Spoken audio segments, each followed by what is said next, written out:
On the night of the 13th of November, 1974, a chilling and horrific event took place inside a home on Ocean Avenue in Amityville, New York. 6 members of the DeFeo family were brutally murdered in their beds. But little did anyone know, the house itself would become the epicenter of an even darker Talia tale that would captivate the world and spark debates that continue to this day. Welcome to the story of the Amityville Horror. Just over a year later, in December 1975, another family, the Lutz family, would move into the same house, unknowingly stepping into a nightmare. What happened in those 28 days would become one of the most famous and controversial paranormal events in history. Before the Lutz family moved in, the house at 112 Ocean Avenue, NU, had a dark past. The DeFeo family, who had lived there, were tragically murdered on the 13th of November, 1974. Ronald Butch DeFeo Jr., the eldest son, went on a killing spree that took the lives of his father, mother, 2 brothers, and 2 sisters.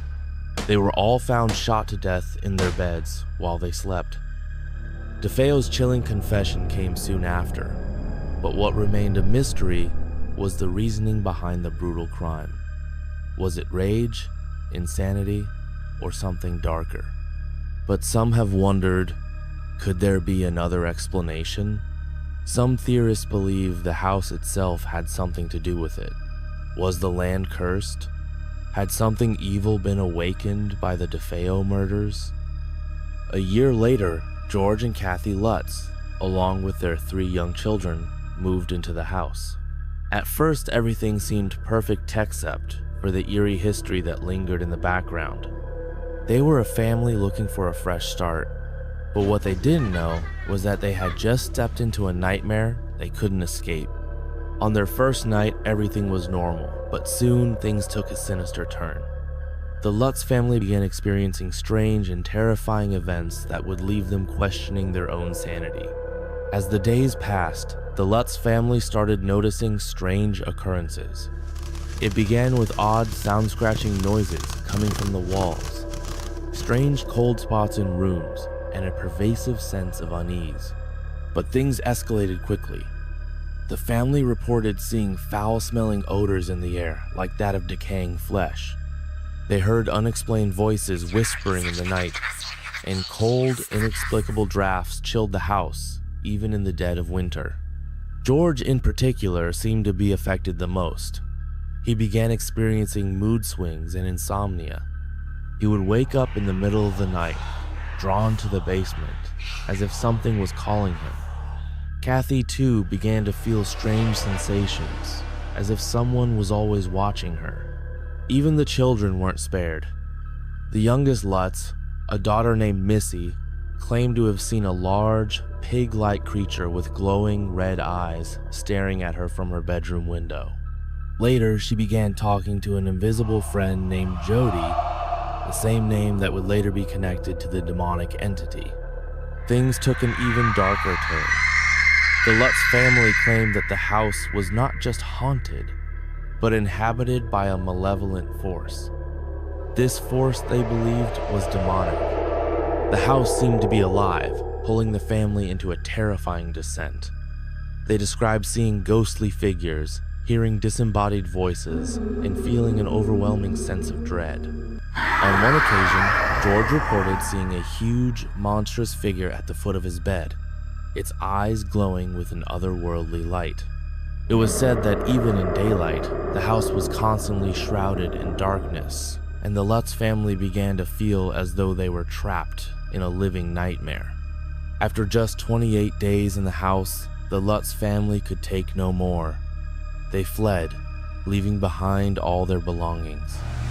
The terror had become unbearable, but their story didn't end there. The Lutzes turned to paranormal investigators to uncover the truth behind the disturbances, hoping to explain the unexplainable. Famed paranormal investigators Ed and Lorraine Warren were brought in to investigate the house. While they claimed to have experienced disturbing phenomena during their visit, They didn't claim to have found concrete evidence of the demonic forces the Lutz family described. The Warrens were careful with their words. They suggested that the house may have been haunted, but they stopped short of confirming the presence of an actual demon. For many, this only fueled the mystery. The Lutz family story was published in the 1977 book The Amityville Horror, a True Story, and was later adapted into multiple films.